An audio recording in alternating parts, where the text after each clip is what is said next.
Hi, everybody. My name is Greg Katz, and welcome to Tuesday's first half kickoff edition of WeAreSC.com's Inside the Trojans Huddle, where we tell it like it is. Friends, Inside the Trojans Huddle is a game-like panel discussion that is posted on Tuesdays and Thursdays on WeAreSC.com and features WeAreSC.com columnists, staff writers, and historians. We first start off with the pregame show, where we introduce our panel members for this edition of Inside the Trojans Huddle, and then give you the latest USC football news. Let's meet Tuesday's panelists, a WeAreSC columnist who writes WeAreSC.com's The Monday Morass, Yay or Nay, and Sunday Takeaways, in addition to regular season football and basketball reports.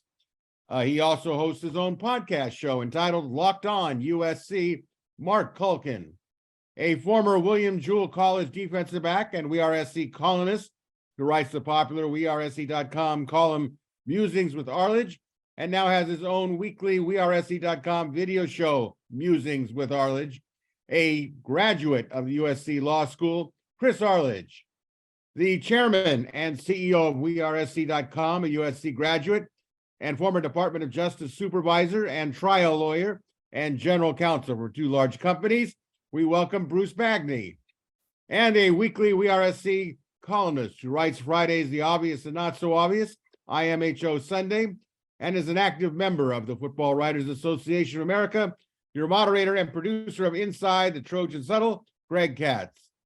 Before we kick off this Tuesday's first half edition, here is a little news and the latest in the world of USC football. First, in the transfer portal on Monday, former Arizona Wildcats star receiver Dorian Singer, a 2022 second-team All-Pac-12 selection, announced he was transferring to USC, which will reunite him at USC with former Arizona defensive tackle Kion Bars, a former 2021 second-team All-Pac-12 selection, and corner Christian Roland Wallace.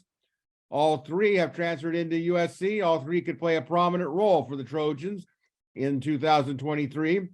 Wednesday begins the early National Signing Day, and select members of USC signees are expected to sign and enroll in the USC spring semester.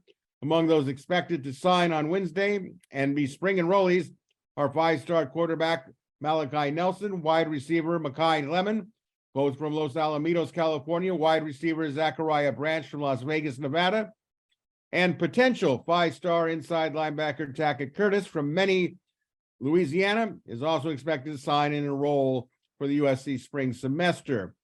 Also recruiting news, Arlington, Virginia, Liberty High defensive lineman Elijah Hughes, 6'3", 255, has made a USC commitment, is expected to sign on this week. Hughes selected the Trojans over Virginia Tech, Maryland, Duke, Stanford, and Miami. And a former USC linebacker, Raylan Goforth, announced on Monday he is committed to the University of Washington, who will play the Trojans in 2023 in the Coliseum. Friends, WeAreSC.com's Inside the Trojans Huddle greatly appreciate your viewer and listenership, and encourage those of you watching on sites like YouTube to click on the red subscriber button and like buttons. It's greatly valued, and it is free. And as a courtesy reminder for those of you that are not currently a subscriber member of WeAreSC.com, right now for $10, you can access all the WeAreSC premium stories, analysis, and videos. The current new member deal gives you complete coverage throughout the season, the bowl games, recruiting, spring football, all the way up to next season's WeAreSC.com cycle, which ends on August 31st, 2023. All right, we begin the first quarter with the kickoff panel this Wednesday. Wednesday through Friday marks the important three-day early letter of intent signing window for high school seniors. Panel, what are your predictions and or concerns about this USC early high school signing period?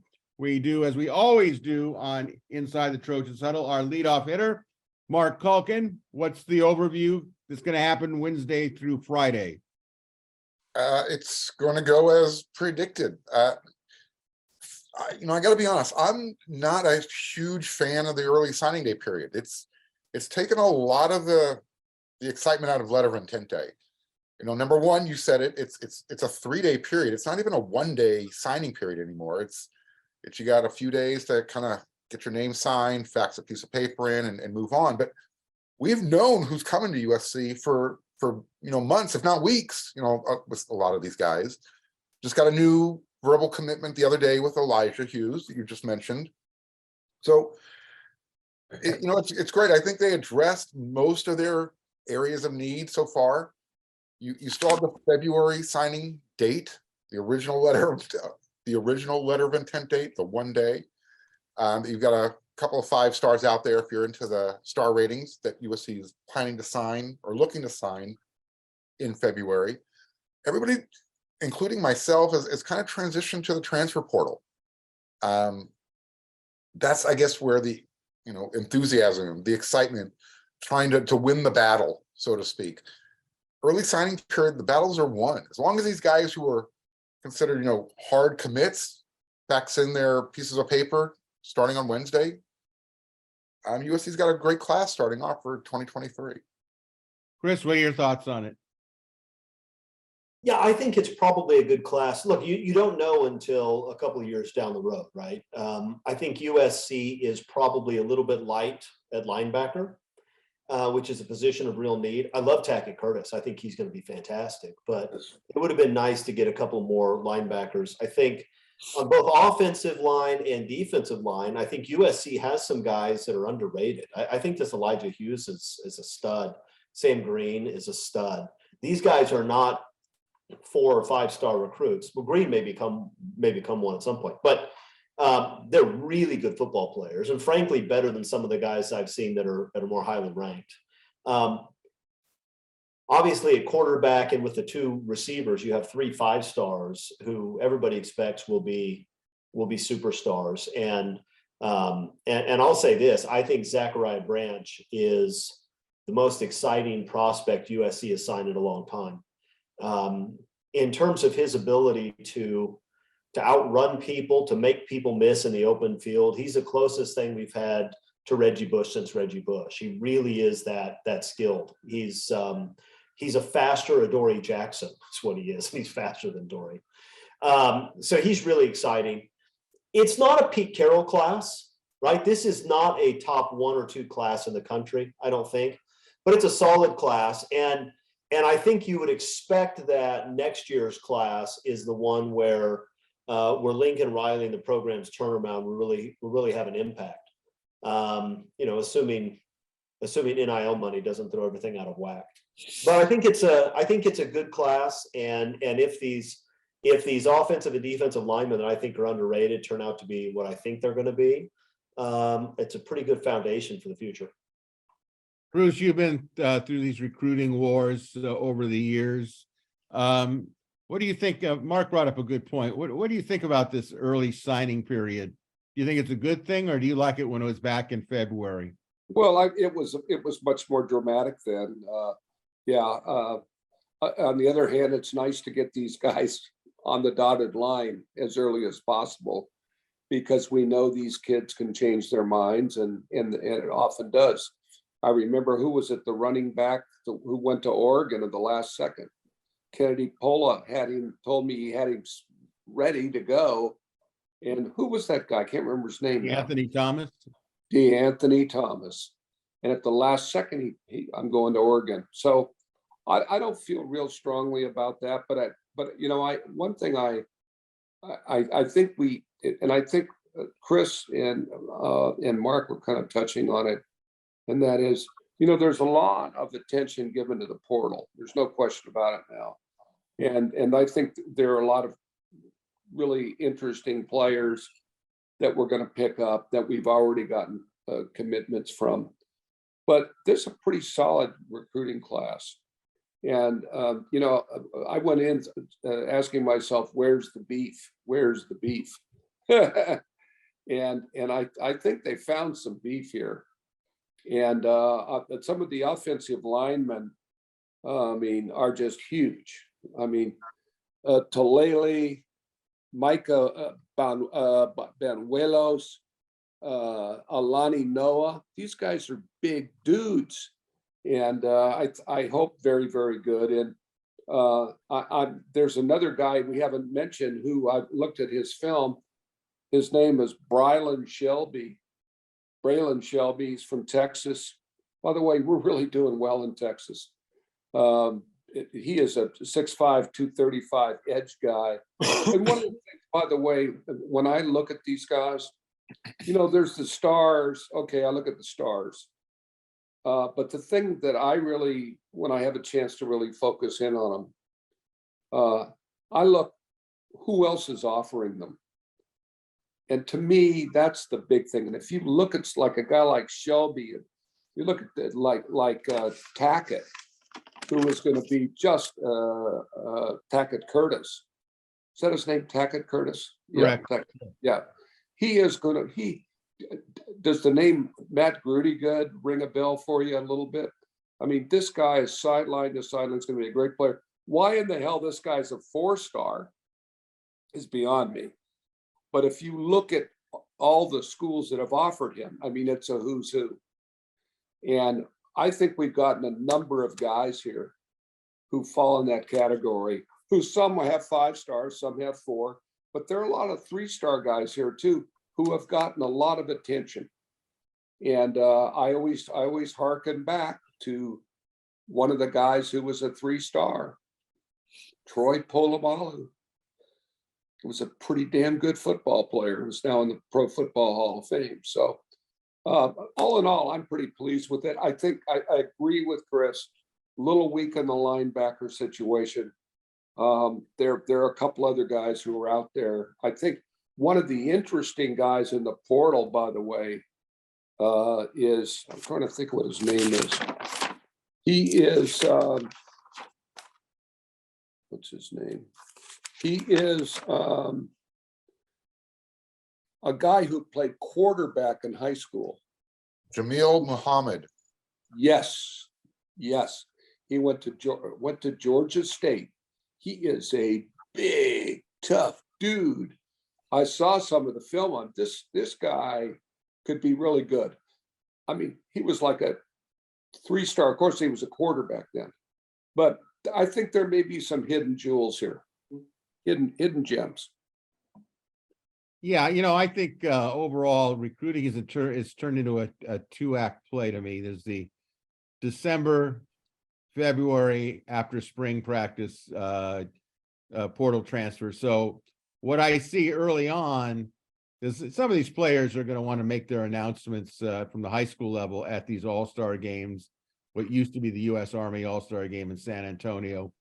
They still like to do it. And, you know, you like to know, you know, hear through the grapevine where they're actually going to go before they announce it. It takes a little bit of the stress off of it. But, you know, I think Mark maybe alluded to 2 players that maybe are going to go in February. We'll see Deuce Robinson, tight end from the Phoenix area. A lot of people have him ticketed for USC, but Georgia is, you know, right behind USC. Also Mateo Ugalele, it looks like USC, according to our Scott Schrader, is saying that he's picking USC to be the final choice. I assume that Mateo wants to come in and be part of spring practice. So is it possible that we find out something either Wednesday, Thursday, or Friday? I'd say there would have to be somewhat of a good bet on that. Remember, you got the second semester for USC starts in January. So that being said, we may find out about Mateo sooner rather than later. So we talked a little bit here about the portal transfer. So let's move on.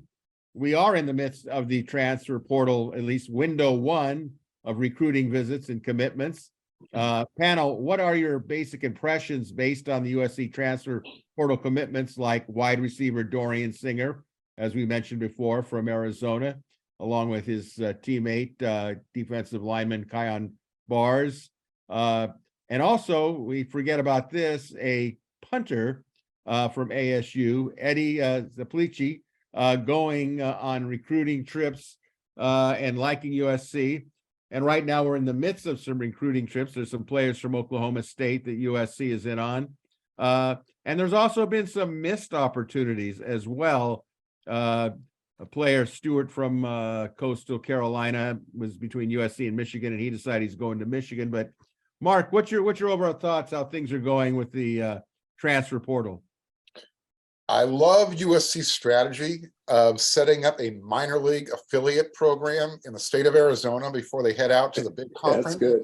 It's good. The fact that they've got 3 guys from the University of Arizona and they're taking Arizona State's all conference punter / kicker, that's great. That for me, I think the big hit though is the Josiah Stewart choosing Michigan over USC, and that's a position of need. So we'll see where USC turns, or what I guess their plan B is.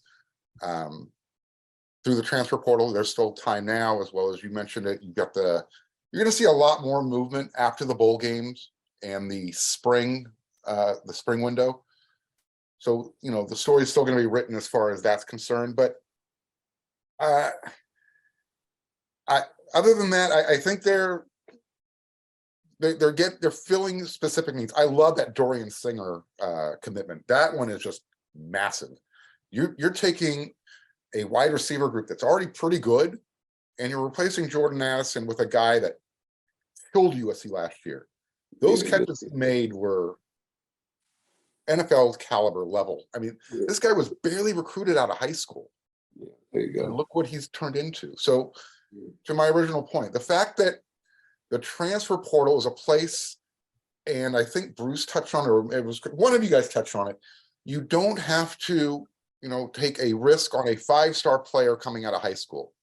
You can take some guy who was barely recruited, 3-star, whatever, see what he does at another school, and say, you got a year or two, I got a Caleb Williams playing quarterback. You want better exposure? Come out to USC. USC is in a really good place with the transfer portal. Chris, what's your overall view right now of where we're at with the transfer portal, and what do you see? It's hard to know how this is going to turn out. The transfer portal recruiting is a lot different than the high school recruiting. These high school kids, we've been following them for a year or two. And so we know who they are, and a lot of them, especially the guys at the big programs like Bosco, we've seen them play on TV at least. The portal guys are a little bit different. It happens much more quickly, and a lot of these schools are schools that we never watch, so we just don't know these guys as well, and they make their decisions a lot more quickly. So I don't know how it's going to turn out. I will say this.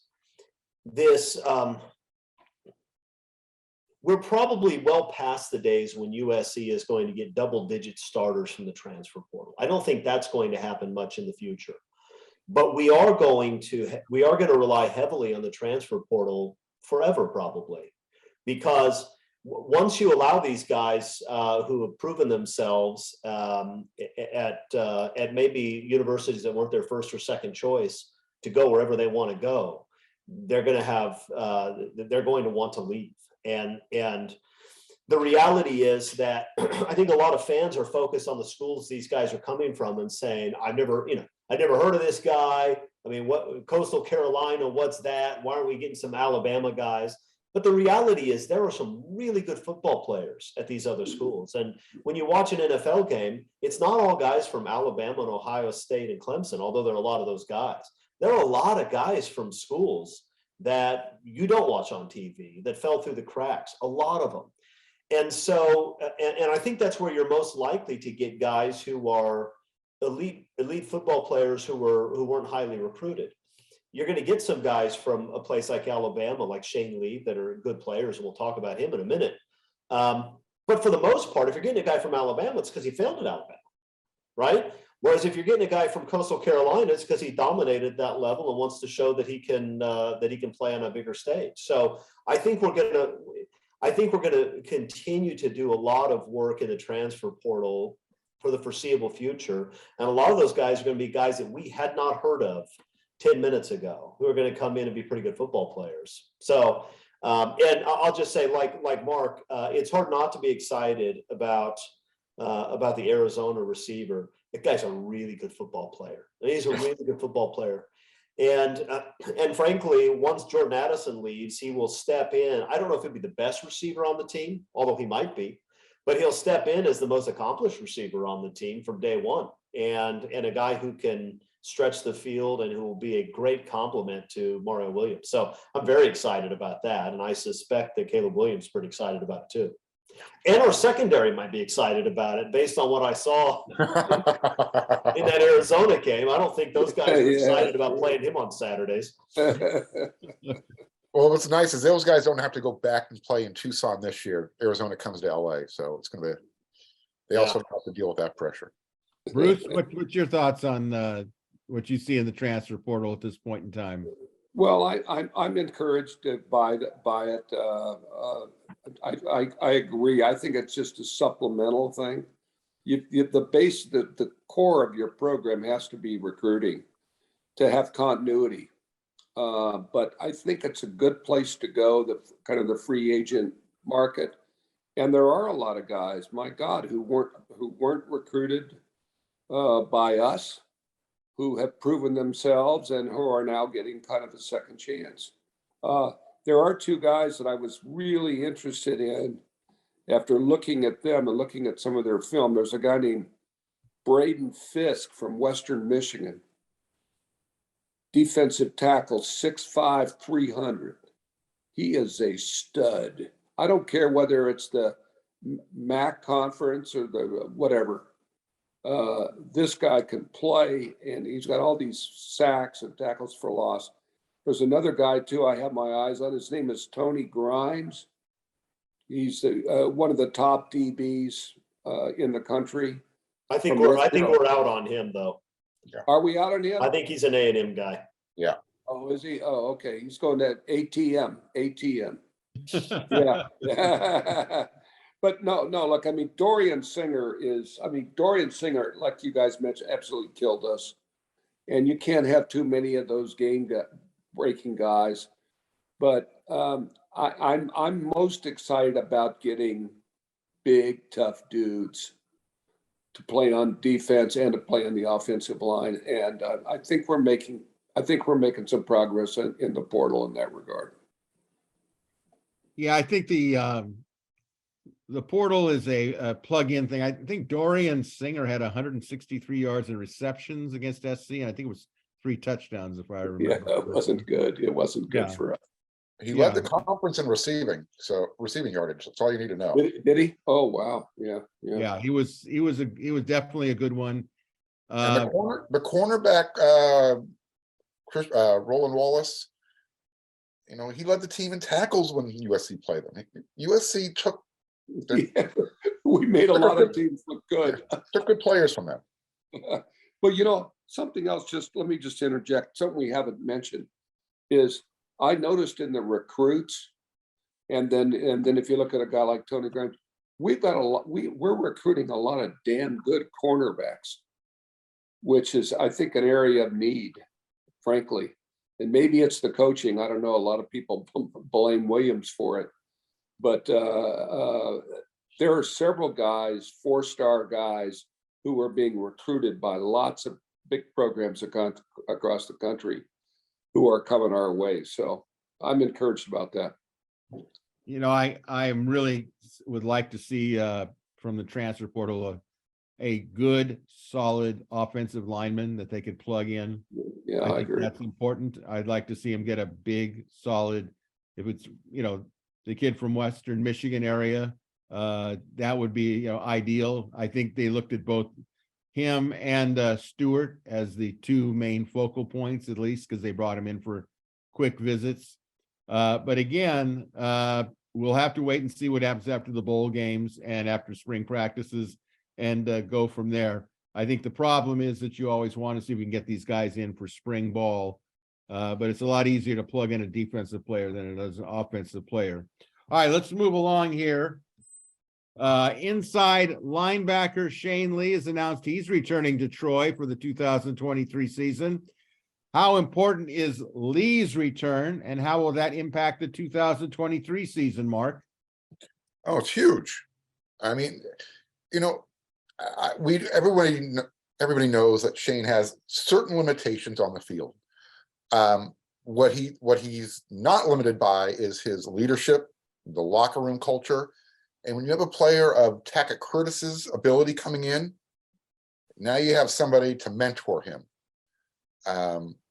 So just from that standpoint alone, it's significant. And until USC can fill up their linebacker room with maybe one or two more players through the transfer portal, his return is huge. And I think we're waiting on a couple more players. We're going to talk about Austin Jones, Tuli Tuipulotu. They're going to make their decisions after the bowl game. This comes down to NIL compensation. That's what this is all about right now. So yeah, it's huge with Shane Lee. I'm sure that was part of the process with him as well. I don't know where he would have been drafted in this draft, but he was obviously convinced to come back for another year. Chris, what kind of impact is it going to be for Shane Lee to return? I agree with what Mark said. It's enormous. He is so important in terms of his leadership ability, and a guy who's setting a standard for your work ethic, your preparation, and the like.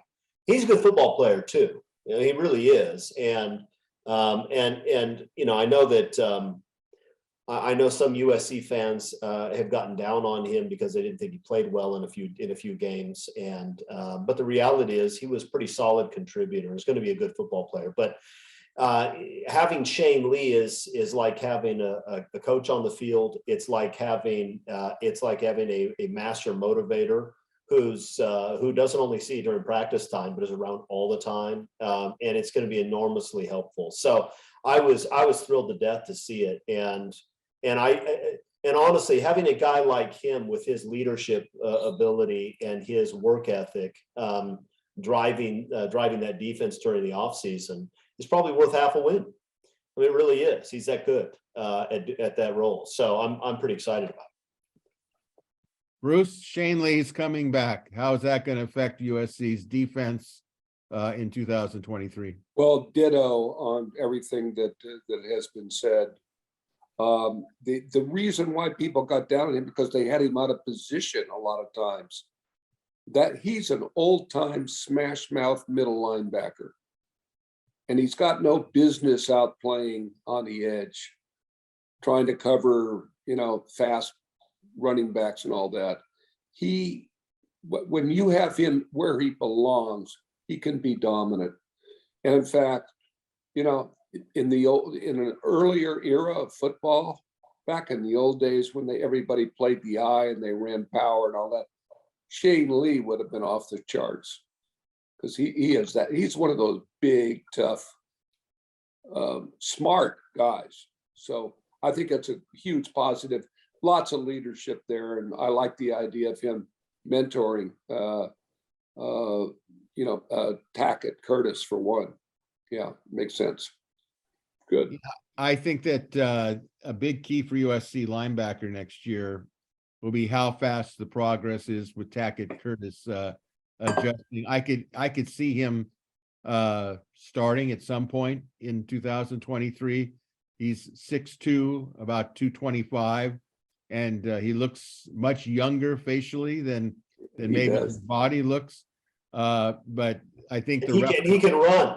He can really run. Oh, he can really run. He goes side to side, doesn't he, Chris? Well, he plays running back in high school too, right? Yeah, he had a returner.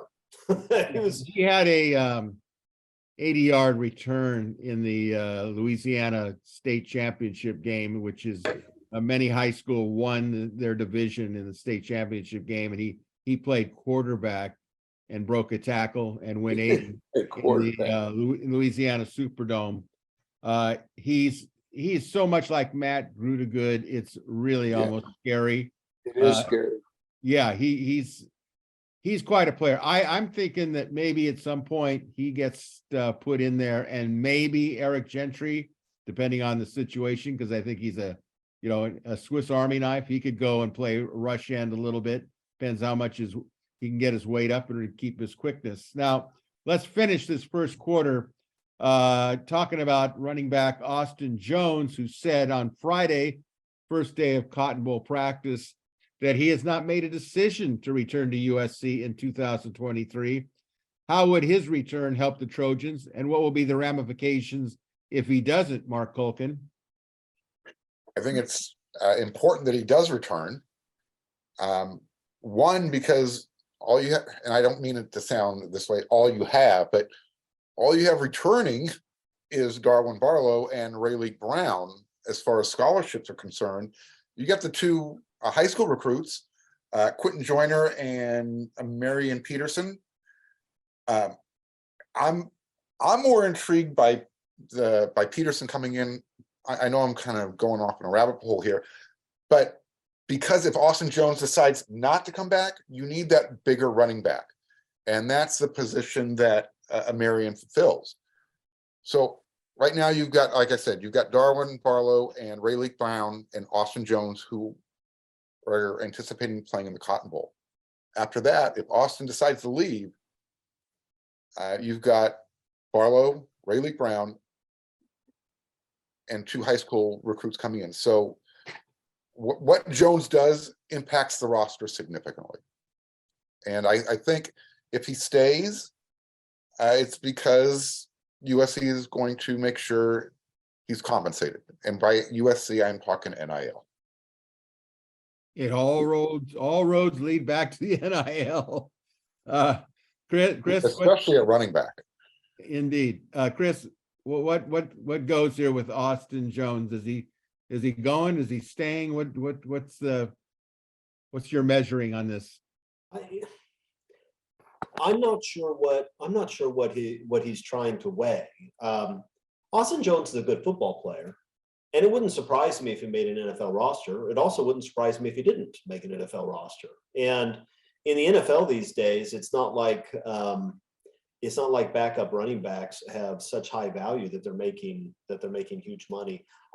I don't really understand what he's waiting on. Maybe he's waiting to see whether or not USC is going to bring in a big name transfer running back. There have been some rumblings about that, and I guess we'll see whether it happens. But it seems like a strange decision to me because it seems fairly obvious to come back. He can probably get some NIL money and have a chance to win a national title. So I'm not sure why he'd leave. But here's the thing about running back. Running back is a position where you can find freshmen who can step in and play. It happens all the time. The hardest part about that is finding a guy who can also be a great pass blocker, because most freshman running backs are not. But if USC needs somebody to carry the ball, both of those Texas running backs can do it. Wouldn't surprise me if USC pulled in somebody from the transfer portal, especially if Austin Jones leaves. I just don't. This is a strange decision. This is not like Thule trying to figure out whether he's coming back. So I really don't get it. But if he goes, he goes. I wish him the best. He played well, especially the last few games of the year. And so if he leaves, I hope he finds success. But I'd be surprised if he didn't come back. Bruce, what do you think? Well, just to sort of carry on with what Chris is saying, I don't think he's that hot of a prospect for the NFL right now. He showed some flashes. He didn't play all that much at Stanford. He played some. He didn't have big numbers, but he really came on for us. And I think that if I were he, and I were going through this, I would say, you know what? If I get another year, and I'm the primary back for the year, I could go over 1,000 yards and score a lot of touchdowns and so on and so forth, and really raise my value in the eyes of the NFL. So one, I don't think he will leave. Two, I think Barlow's underrated. He showed me some things. Frankly, I don't know why he hasn't played more, but they have their reasons. But I think Rayleigh Brown, if used properly, and it's not running, the blast plays, and the power off the guards. It's out wide, it's swing passes, it's reverses and all that. And these guys so he's got a lot of potential. And with respect to the Texans, I looked at the film on these running backs. They're both pretty good. They're both over 200, and they're tough dudes. Both 4 stars, but with lots of offers from lots of other schools. So I think we'll be in pretty good shape at running back. Better, I think, with Austin. But even if he leaves, I still think we'll be pretty good. Well, I think one thing to consider is that SC Keel McDonald, the running back coach, said that SC was done with recruiting for the year. They made a statement that we've got our running backs. However, no doubt in my mind, if Austin Jones goes, they're going to go right into that portal. And, you know, wouldn't shock me maybe if one of the options could be the freshman running back from Cal, who's from Travis Dye's area in the Inland Empire. And I could easily see him doing that and coming to USC without jeopardizing the credibility, because if Jones goes, I think all the running backs know that that spot has to be filled. So that will be something to keep an eye on. All right, let's go to the second quarter. Panel, what are your thoughts now that the UC Board of Regents have given their blessing that UCLA can join USC in heading to the Big Ten in athletics in 2024? How will this affect other Pac-12 schools and others outside the universities in trying to withdraw talent from the Southern California area? We'll begin with Bruce. What do you think about this? The gates are open for UCLA to join SC into the Big Ten. Well, first of all, I don't give a damn about UCLA at all. I'm kind of like Chris and his feelings about UCLA and Oregon. It's a positive for UCLA, I think, to go.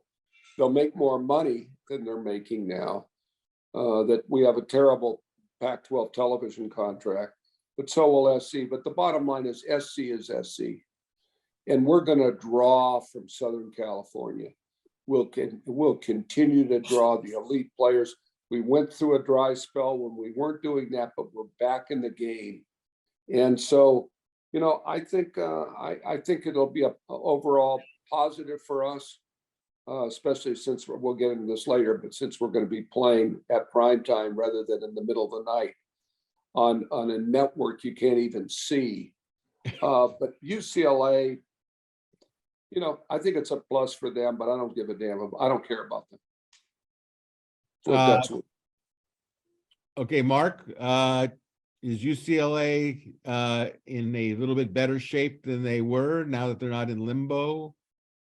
Well, they're going to make more money, but they got to pay alimony, extortion, blackmail, whatever you want to call it.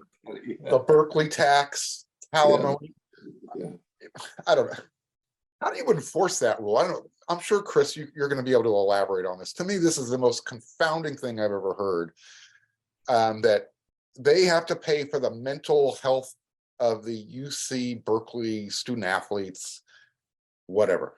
I think obviously it helps UCLA. It hurts, in my opinion, it hurts the remaining Pac-10 schools. We've already seen an example of this.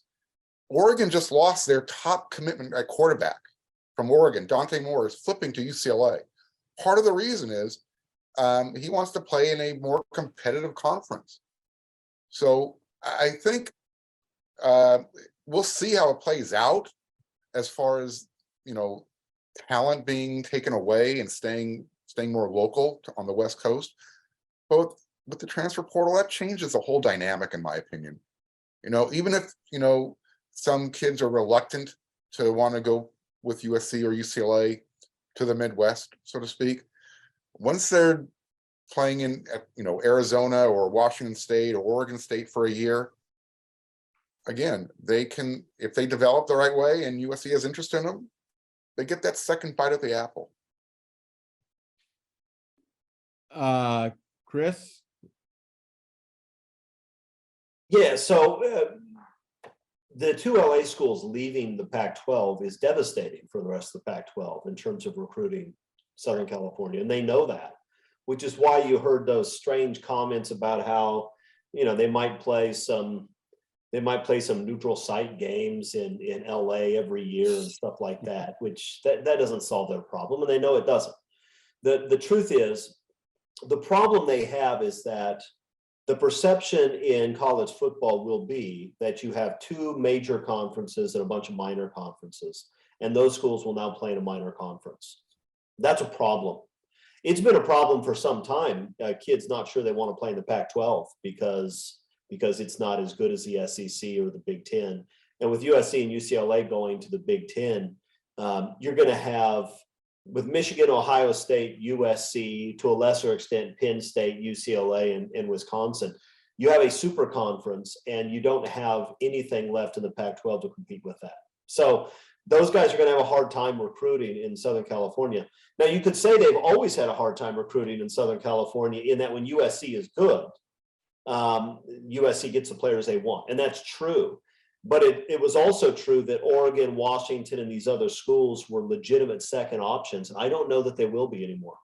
I think that's a problem. So, yeah, it's going to hurt them, and they know it's going to hurt them. The other comment I would make is this fine that UCLA now has to pay. Here's what cracks me up about it. The fine could be up to $10 million in some years. But the University of California did their analysis. And what they found is that losing USC cost everybody $10 million a year. Losing UCLA cost everybody $3 million a year, which means, under their own analysis, the most that Cal should be able to claim from UCLA leaving is the $3 million. Why is UCLA having to pay for USC's portion of the lost income to Cal? It's just stupid. But that, the people that run the UC system, that's exactly the sort of nonsense I'd expect from them. So, it is what it is. And if it hamstrings UCLA a bit, I won't cry about it. Well, I think that this thing with the Board of Regents trying to protect their own with Cal, I get that, but it opens up a whole different dynamic for both UCLA, USC. One of the good things for USC, I think, is now they have UCLA that can continue the rivalry. They'll probably play at the end of the year, except when Notre Dame comes to town. But I do think it had a big effect on Dante Moore, the quarterback out of the Detroit, Michigan King High School, because now he knows for sure that UCLA will probably show up a lot in the Midwest, and probably at Michigan or at Michigan State. His family will know they'll get to see him play somewhat locally or within the general region. So it benefited them. Oregon got they got a double whammy, because once the quarterback decided to come back for Oregon, they knew right away that this kid was going to go to UCLA. Good catch for UCLA, but it does show you what happens when things change. I think that Oregon and Washington will eventually be in the Big Ten. That's just my opinion. But they aren't at this moment, and so the effects are taking place. So, moving on, panel, who will be more affected by the move to the Big Ten, USC or UCLA, and why, Bruce? Well, SC will continue to burnish its image because we will enhance it, because we will be playing better competition and will be playing at a decent time of day. Right now, I mean, I can tell you how frustrating it's been for me living in Florida, especially with that damn Pac-12 network, to have to tune in a game, to turn it on at 10th, and invariably they start late, right? So they're kicking off at 10:45, and I'm not getting to bed till 2:00. And no, I think it's just going to continue to burnish and improve us. And you made an interesting point, Greg, and I hadn't thought of this. It will help us too with Midwestern kids, because, like you said, that they could likely be playing in their home states, so that it's much easier for their families to come and see them rather than have to fly halfway across the country. So I think and as far as UCLA goes, again, I don't care. They're the stepchild, and they're the ugly stepchild. I don't care. They will benefit, but as they've always benefited from us, because of the kind of TV money that we've been able to bring to the conference, at least until this last deal we had with the Pac-12 network. Mark, who's gonna benefit the most or affected by the most, SC or UCLA? I think they're both going to be affected just differently. As far as USC is concerned, they've now joined, I guess, their version of a major conference. And so any built-in advantage that USC can have with recruiting, with getting prime time TV games, to Bruce's point, even if they're starting at 7 p.m. your time, which, is 4 o'clock on the West Coast, that's still more advantageous. It's more eyeballs. And overall, it builds on USC's, it just builds up USC more. It puts them back in the light. It affects UCLA similarly, that, they get to, kind of ride the coattails. Basketball wise, they're going to be ahead of USC, theoretically. I think both schools will be affected by the fan bases. I talked about this on my podcast. I'm just going to talk about this really quickly. I was at the USC Auburn basketball game. The Auburn fans traveled to the Galen Center. There was a good 1,500 of them there, and they were loud. And it was embarrassing for the USC fans as far as I was concerned. So if USC and UCLA can get that Big Ten passion, because those guys they're gonna come to LA when it's their turn, and their fans will travel. I think it's up to USC and UCLA now to kind of, I don't know, rise from the phoenix, so like a phoenix, and show that, hey, LA schools can represent at this level, because they're frowned upon by other programs, other parts of the country. Chris, your thoughts? So for UCLA, this is a chance to be mediocre and underperforming in another conference, which they'll do. Right. For USC, this is something they had to do if they wanted to be an elite college football program, because you can't continue to make 30, 40, at some point soon, $50, $60 million less than your primary competitors and compete with them. You can't do it. You can't continue to play in a conference that's seen as second rate, where you're losing players to the SEC or the Big Ten. So for USC, this is a necessary step in reclaiming their status as a top 3, top 4 program in the country, which I think they're going to do. That's why it's so important. And look, it's going to help in every way. It's not just about money, but money matters. I mean, when you're talking about recruiting budgets and the ability to hire, you look at the staff that Alabama puts together. This guy's got all kinds of well-known former head coaches on his staff, some of them in quality control positions. That's crazy. You can't compete with that if you don't make nearly as much money as they do.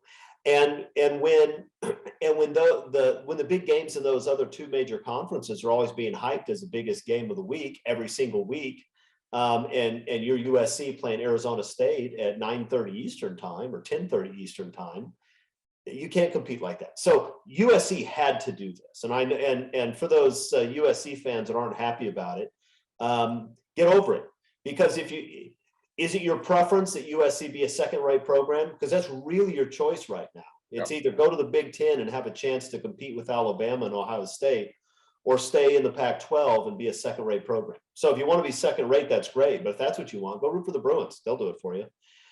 So it's something that they had to do, and it's going to be beneficial for a number of years.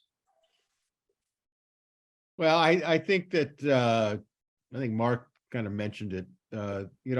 Different places for different reasons. I think USC is going to be challenged because SC is building back, but already when you look at the Big Ten, they've got already 3 schools that are tough, and plus the environment of full houses at Penn State, Michigan, Ohio State.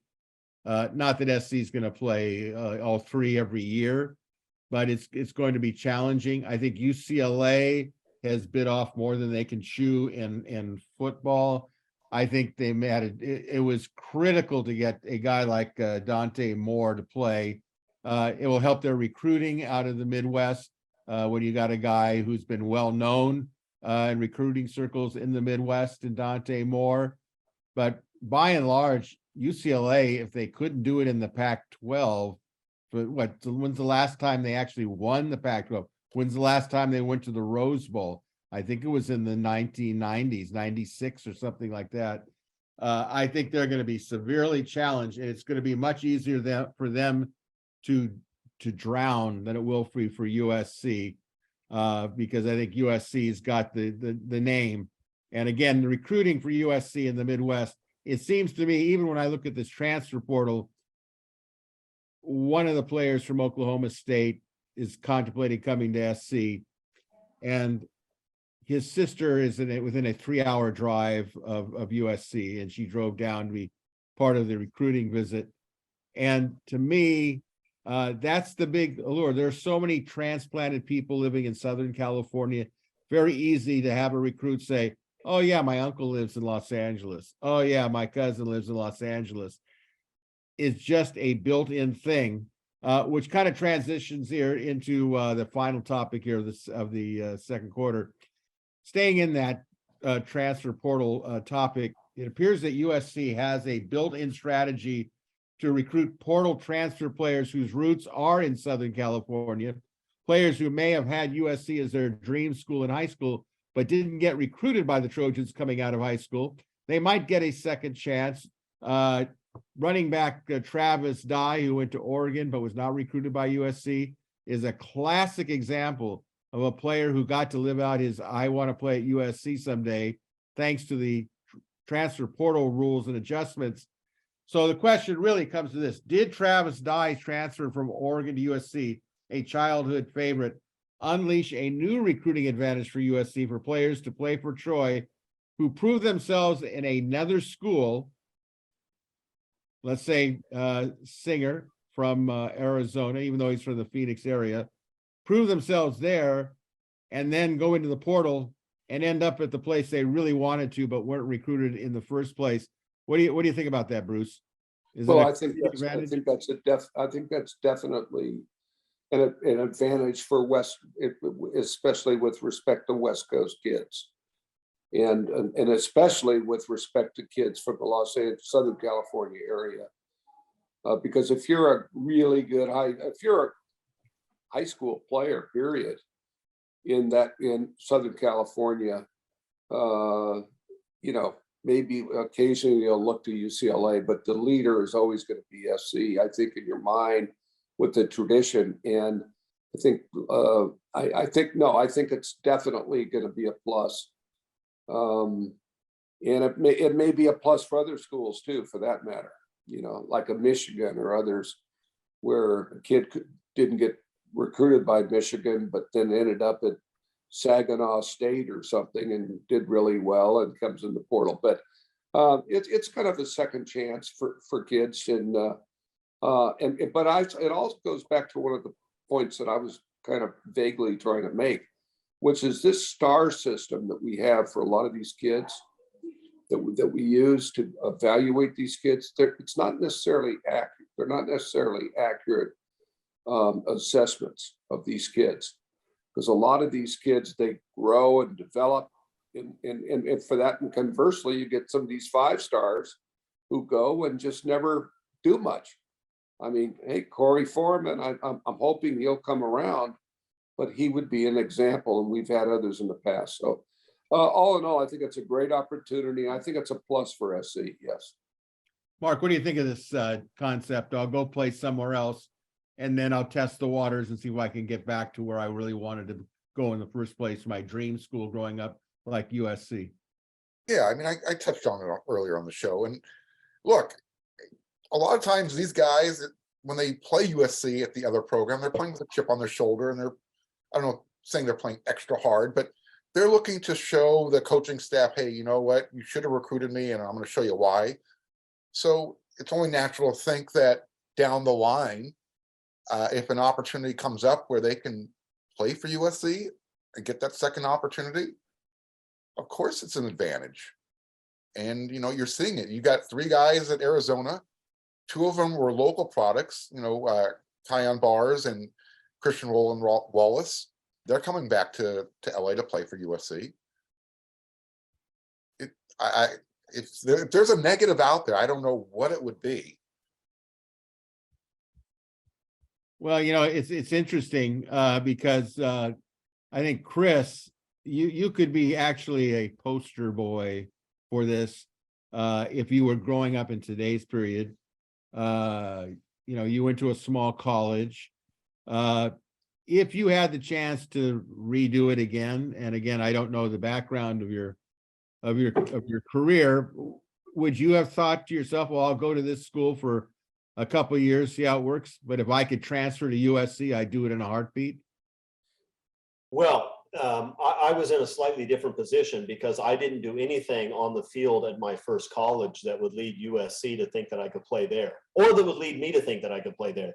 But look, the truth is that yes, a lot of guys who wanted to go to USC are going to want to take advantage of that opportunity. Travis Dye was the first and the most prominent, but even if Dye wouldn't have shown up, it's not like this wouldn't have been a pitch that USC would use. So it always helps. You saw this in Major League Baseball for a long time, right? The Yankees would go out and they would take guys in the free agent market who came up through the Kansas City Royals system, and the Royals couldn't afford them, and they'd take them. It's always good for Goliath in this position. And so USC and Ohio State and Alabama and schools like that, yeah, they're going to take advantage of this because guys that fell through the cracks that they missed out on or just developed late are going to be guys that they can now go and get out of the portal and will. So yeah, this is good for the Blue Bloods. But you know what? Almost everything else in college football is. Yeah, I think this could be a new strategy. I could see a lot of, quote, tampering charges that a high school player's coach gets alerted by his player that's at a smaller school or a less visible school and says, I'd really like to play over here. Can you contact them for me and see what their response would be? So this is something to keep an eye on, I think, as we move along. All right, speaking of moving along, let's get to halftime. Viewer questions, panel answers. Question one from Poobah from San Diego. He says, how do you see Tulane matching up offensively and defensively versus our Trojans in the Cotton Bowl? And are the trouble spots the same when we are on offense if Miller Moss is running the show, or there are more or less potential problems? I know we don't have a lot to go on with Moss, but best guesses where their usual defensive schemes from this season, slow, stop our offense. How does our defense match up against their offense? That's a lot of questions. So if you see one that you want to take a stab at, open forum here, go for it. Well, first of all, I haven't scouted Tulane, and I probably won't. But there are two things that I know. One is there's a gigantic difference between a healthy Caleb Williams and Miller Moss. Miller Moss, I think, is a good football player. We've seen him play a little bit. I think he's good. He's a good, and if he played, he'd be a good college quarterback. But he's not Superman. There is an enormous difference between playing USC when Caleb Williams is himself and when it's somebody else, and everybody knows that. So will it be easier for Tulane's offense if Williams isn't healthy or doesn't play? Well, yeah, a lot easier. Then how does our D match up against their offense? I haven't even watched their offense play. I don't even have to. The defense hasn't stopped anybody for most of the second half of the year. That's the reality. Do I think that Tulane, an 11-win team, is going to be able to move the ball and score some points? I'd be surprised if they didn't. Wouldn't you? I mean, realistically, unless USC has completely revamped their ability to cover people and tackle and get pressure up front, unless they made all those changes in a few weeks, I think you're going to see a lot of what we've seen before, which is a team that has to score a lot of points, because if they don't score a lot of points, they can't win. Yeah, I think the intriguing part about this is how advanced now is Caleb Williams' hamstring. He talks a good game. He says, I'm going to play. It's going to be right there. But what does right there mean? Is he going to be able to move around like he always does, or is he going to be limited? This I can say one thing about the Tulane offense. They're really good. They have a good quarterback in the conference championship game.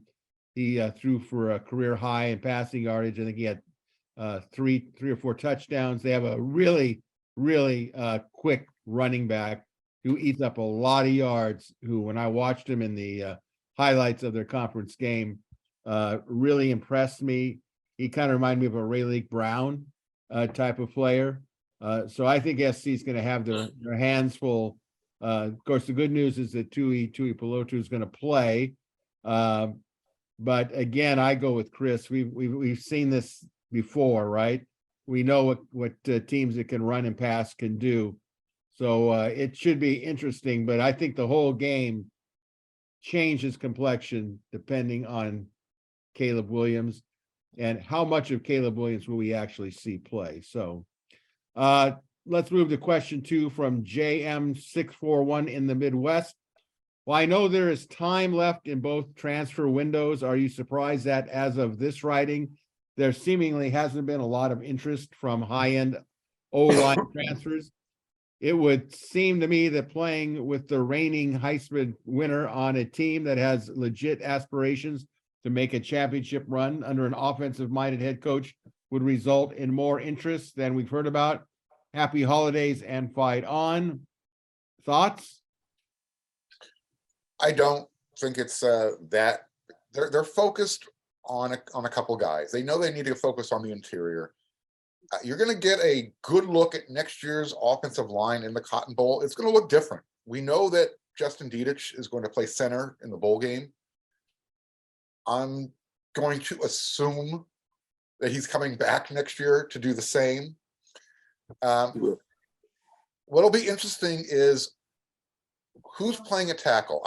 I have a feeling it's going to be, and I'm talking about next year. It's going to be Cortland Ford and it's going to be Mason Murphy. But at which tackle spots? And where will Jonah Monheim be playing on the inside? Is it going to be on the left or the right? Watch the Cotton Bowl, because you're going to get a different look this year that anybody's seen so far. So as to how the offensive line goes is going to be how aggressive they are in the portal to fill interior linemen. You know, Mark, you brought up a good point about Justin Dietich. Let me ask you a question. Why wouldn't he come back to play at SC? Now, I saw the interview with him, and he's, I couldn't tell whether he says that he would be done with football or he plays somewhere else, which I find hard to believe.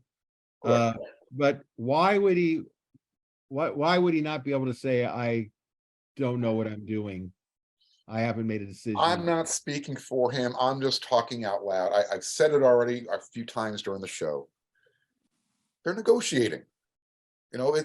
He's going to, if he was to go to the NFL, his position's going to be at center, but he doesn't have any film there. So he's going to be a low round draft pick.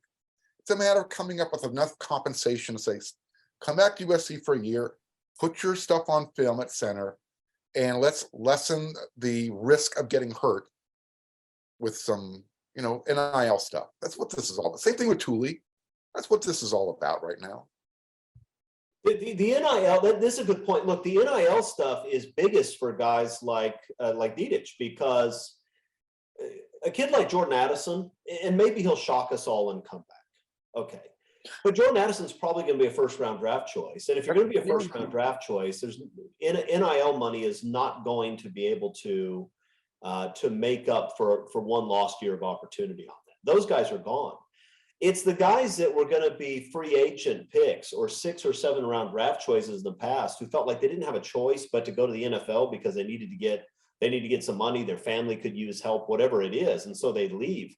Those guys can stay now. I mean, a guy like Justin Dietich can stay. He can probably get some money, and there's no guarantee he'd be getting paid in the NFL next year. There's no guarantee. And as Mark pointed out, he can really help himself by coming out and playing that spot and playing well. So, I'd be surprised if, I don't know anything about him. I'd be surprised if he left, because it seems like a really good opportunity. And I'd be surprised if they couldn't find a way to funnel at least some amount of money his way so he feels good about coming back. And The assumption underlying this question is that we're not getting interest for major O-line guys. I don't even know if that's true. I think the top interior guy is between USC and Auburn. And I don't know what else is going to come up after the bowl games are over. I mean, there's no way to know. But USC is going to have probably 5 guys back next year that have substantial starting experience, right? So how many O-linemen do you think are going to jump in? I mean, how many open spots do you think there are? It's not like there are guys out there saying, oh, so they only have 5 returning offensive linemen. We can probably, the 4 of us should jump in the portal and go play at USC. It's not good. There isn't that much room. They need a couple of guys. And I'm guessing they're going to get a couple of guys. So I don't think there's a problem. You got 3 coming in in the class of 2023. So, that Bruce pointed out earlier. Yeah. One of the things I in doing some research on it, there was a tackle from Stanford, Hinton, who just announced that he was leaving Stanford and he's rerouting to Michigan. And there was another one that was rerouting to another place. But what I saw is on some of these players, they're rerouting for a specific reason that you just can't, it's a heavy duty lift, because in the case of Hinton, Stanford to Michigan, his brother played at Michigan. So it made sense that was the inroad there. Another one was the offensive coordinator at his previous school had taken a new job and he wanted to follow his offensive coordinator. So there's always like some little nugget that says, this is why I'm leaving. And it's, call it a fair, unfair advantage. Let's move on from Darius in Oxnard, California. And I think this is an important one. We touched on it. In your opinion, when and where will Mateo Ugalele sign? He's, of course, from St. John Bosco, tight end and defensive lineman, defensive end.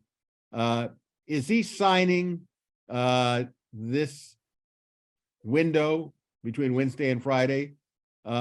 Because we have to keep in mind, he has said he wants to come in on the spring. So what are the expectations? Anybody want to throw out a prediction? If he wants to be in the spring, he has to be in the signing period, right? Correct. There's no way around that. Correct. So Connect the dots from A to B. What do you get? well, the question is are we at the point, there was always that question of whether he was going to join his brother, the quarterback DJ, in both going to a particular school as a package. That doesn't appear to be the case at this point. DJ, there was a rumor of going to Fresno State. Hainer, the quarterback there, is leaving.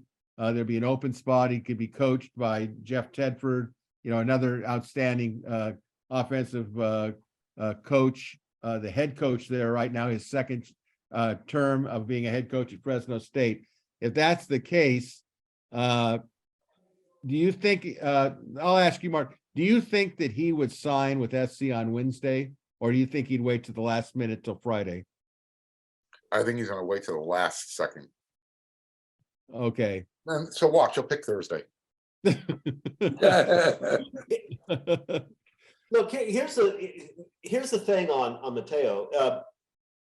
It never made sense that he was going to be a package deal with his brother for one very simple reason. Mateo may or may not be a 5-star defensive end. I actually have some questions about whether he should be ranked that high, although he played pretty well against Modern Day, which is an awfully good football team. But we know this, his brother is not somebody who's going to be a starting quarterback at any of these schools that he was thinking about, right? His brother's not going to start at Oregon or Ohio State or USC or any of these other schools. That never made any sense. His brother needs to find a place where he can play, and that kid's got a lot of baggage because he hasn't played very well, and he's been extraordinarily inaccurate during his time at Clemson.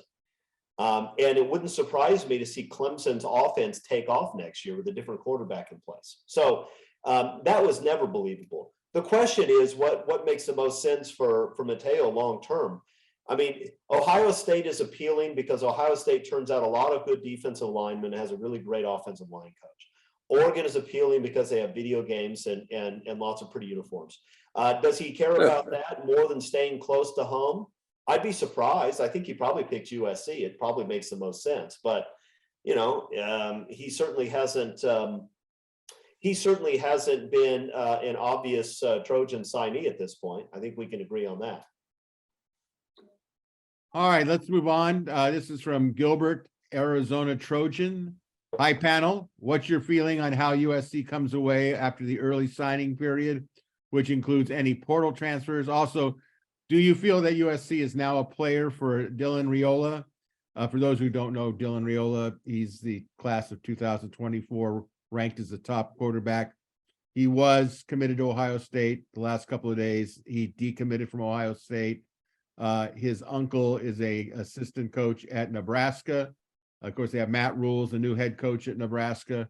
Or do we move on to the quarterback from Mater Dei, or even stay on DJ Lagway, of course, who announced last week that he is committed to Florida, which obviously didn't do too well in their bowl game. So what are your thoughts on this? Let me just make a general comment on that, Greg. I don't know what the mindset is now. I think in the old days, if there were two really great quarterbacks that could come in the same class, one of them would probably opt not to come. I'm just wondering if now, and I'm thinking about Malachi Nelson this year. Okay, so you bring another 5-star guy in next year. Are they going to want to come? And maybe the mindset is simply, sure, I'll come. And if it doesn't work out, I'm going to transfer. And I think that's the mindset of a lot of these guys. And the old school, as you know, I was there when Craig Fertig was third team, and behind Beathard and Bill Nelson, and he didn't end up starting till he was like a senior, but that was the normal progression. Now they come in, they compete, they don't make it, boom, they leave. So I would think that SC will probably go after one of these other guys. And I suspect that one of those guys will commit and come to SC. And they'll just fight it out. And if it doesn't work out, they'll leave. Well, we saw that, Bruce, with last year at Oklahoma, when, of course, Spencer Rattler was the starting quarterback and he got beat out by Caleb Williams. And then, ironically, Caleb Williams leaves Oklahoma. They lose both the quarterbacks. Yeah. I think we're in the day and age where, whoever finds out that they're the second person, they're out of there in a flash. They're out of there. Exactly. Yeah. And even to me, DJ Lagway was the most obvious one to come to USC, but I got a sense that going by the Kulkin rule, NIL probably played a big part of that, is in terms of getting into Florida, because there's nothing about Florida right now that I find is, should we say, scintillating. No. All right, let's end up. Just one comment on that. Sure, the last thing I'd worry about is high school quarterback recruiting. It doesn't matter. I mean, literally, it doesn't matter to me in the slightest. Lincoln Riley's had 4 starting quarterbacks, all finished in the top 2 of the Heisman voting. And once Caleb Williams goes to the NFL and starts for an NFL team, all 4 starters in the NFL, all 4 were transfers. It doesn't matter. Yeah. It literally doesn't matter. I can guarantee you, if Lincoln Riley feels uncomfortable with USC's quarterback class when Caleb Williams leaves, he will bring in a transfer and it will be an elite dude. It just doesn't matter. It's a lot more important on the offensive and defensive lines, where you want guys to develop and where you need a lot more bodies. A quarterback, you only need to bring in one dude. You can't rebuild an offensive line every year from the transfer portal by bringing in 4 or 5 guys. So Exactly. It doesn't matter. DJ Lagway may turn out to be great. He may turn out to be a bust, whatever. USC will have a great quarterback 3 years from now, whoever that is. It's nothing to be concerned about. All right, let's finish this up from Henry in Carlsbad. Can you explain to me why USC, whose colors are cardinal and gold, want uniforms that are predominantly black? Anybody have an opinion on this? Do Yeah, that. who wants that? Yeah. I Chris guess has got that's a my black question, shirt but who there. wants that? Chris has got a black shirt on. Look at that. Yeah, well, maybe that's why. Maybe they saw me on this show and wanted to be like me. I don't know what he's talking about. If USC comes out playing in a bunch of black football uniforms, then I guess I'll worry about this, but I don't know what he means. I've made the Yeah. comment in the past that if USC's team was to run out on the field wearing black uniforms, I think you'd hear the Coliseum boo and really loud. Yeah. Yeah. Well, look, we've got great colors, great uniforms. I cherish the colors, and I cherish the fact that there are no names on the back of the jerseys. And we got to continue to distinguish ourselves and set ourselves apart from the Oregons of the world, who are just chameleons from game to game. You don't know what the hell they're going to wear. And that doesn't even relate to their school colors often. So we got to be traditionalists and stick with what we do. And I think there would be such an upheaval if we came out and started. I want us to go back to wearing white socks with the black shoes. I think that looks really cool with the uniforms, but you see it's sort of a mix and match thing now with these guys. That's about as far as it should go. Not that I'm old school, but Well, I think the Cardinal and gold, I mean, the first time I saw it in 1962, it was such a striking, beautiful color combination that I could never understand why you'd want. I understand it at some level, but they're even selling USC uniforms, jersey tops that are predominantly black with Cardinal numbers. Or I'm not going out and buy one. Let's just put it that way. good. All right. A reminder, if you have any questions or comments from our panel, go either to the WeAreSC message boards and click on the thread that pertains to Inside the Trojans Huddle, viewer or listener questions. That'll do it for Tuesday's first half edition of Inside the Trojans Huddle. Reminder that in the Thursday edition of the Trojan Huddle, we'll kick off the second half with the latest USC football topics and the upcoming Cotton Bowl. So until Thursday, a big thank you again to our panelists, Marc Kulkin, Chris Arledge, and Bruce Bagni. And a special thank you to all of you for watching or listening to Inside the Trojans Huddle. Hoping you're having a great week wherever you may be.